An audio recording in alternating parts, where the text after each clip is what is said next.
بسم اللہ الرحمن الرحیم۔ ایک بڑھیا کی دعا نے ہوائی جہاز کیسے نیچے اتارا۔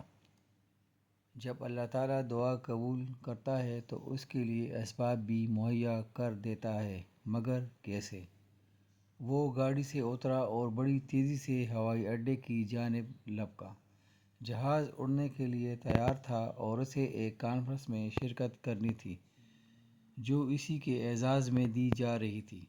جلدی جہاز میں پہنچ کر اپنی مقررہ نشست پر بیٹھا اور ابھی جہاز اڑنے کے بعد کچھ ہی دور گیا تھا کہ اچانک اعلان ہوا، آسمانی بجلی کے کڑکنے اور تیز اور طوفانی بارش کی وجہ سے انتظامی آلات میں خلل واقع ہو گیا ہے، لہذا جہاز کو نزدیک ترین ہوائی اڈے پر اتارا جا رہا ہے۔ وہ جہاز سے اترتے ہی ہوائی اڈے کے عملے کے منتظم کے پاس پہنچا اور گویا ہوا، میں ایک جانا مانا عالمی مستند ڈاکٹر ہوں، میرے لیے ایک منٹ انسانوں کی جانوں کے برابر قیمت رکھتا ہے، اور آپ چاہتے ہیں کہ میں یہاں 14 گھنٹے ہاتھ پر ہاتھ رکھ کر بیٹھا رہوں۔ کارکنوں میں سے ایک بولا، جناب ڈاکٹر ذیشان صاحب، اگر آپ کو زیادہ جلدی ہے تو ایک گاڑی کرائے پر لے کر اپنی منزل مقصود تک پہنچ جائیے۔ یہاں سے گاڑی میں وہ مقام 3 گھنٹے سے زیادہ دور نہیں۔ اس نے ایک گاڑی کرائے پر لی اور اپنی منزل مقصود کی جانب روانہ ہو گیا، لیکن یہاں بھی قسمت کام نہ آئی۔ موسلادھار بارش اور جھگڑ آئی اور وہ سفر جاری نہ رکھ سکا۔ ابھی یہ راہ میں ٹانگ ٹوئیاں مارتے پھر رہے تھے کہ احساس ہوا راستہ گم ہو گیا ہے۔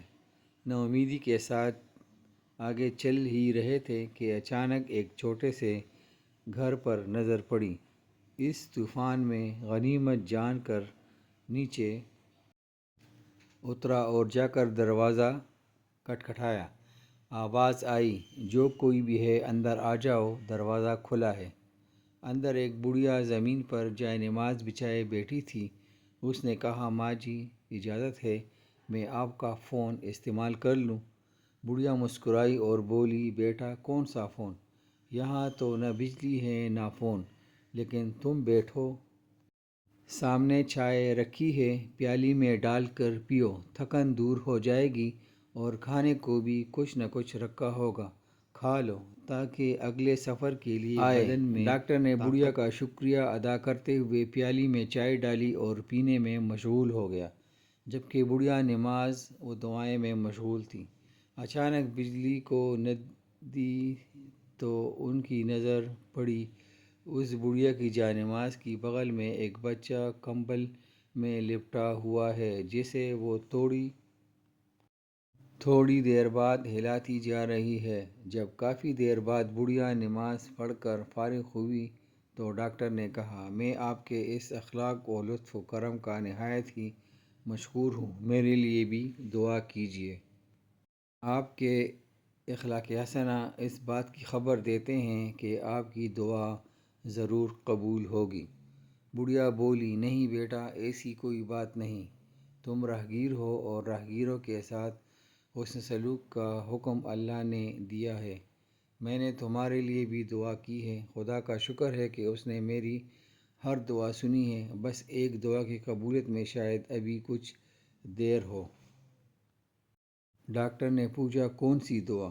بڑھیا بولی، یہ جو بچہ تمہاری آنکھوں کے سامنے عود مواد پڑا ہے، میرا پوتا ہے، نہ اس کی ماں زندہ رہی نہ باپ، اس بڑھاپے میں اس کی ذمہ داری مجھ پر ہے۔ ڈاکٹر کہتے ہیں کہ اسے کوئی موذی مرض ہے جس کا وہ علاج نہیں کر سکتے۔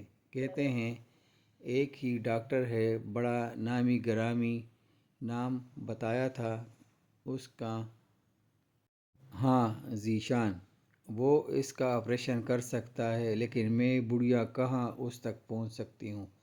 لے کر جاؤں بھی تو پتہ نہیں قبول کرے یا نہ کرے۔ میری تو خیر ہے، یہ بچہ خوار ہو جائے گا، بس اب اللہ سے ہی امید ہے کہ وہ میری مشکل آسان کر دے۔ ڈاکٹر کی آنکھوں سے آنسو نکل رہے ہیں، وہ بھرائی ہوئی آواز میں بولا، خدا کی قسم، آپ کی دعا نے ہوائی جہاز کو نیچے اتار لیا، آسمان پر بجلیاں کھودوا دیں، مجھے راستہ بلوا دیا تاکہ میں یہاں تک کھینچا چلا آؤں۔ خدا کی قسم، مجھے یقین نہیں آتا کہ خدا ایک دعا کو اس طرح قبول کر کے اپنے بندے کے لیے یوں اسباب فراہم کرتا ہے۔ سبحان اللہ۔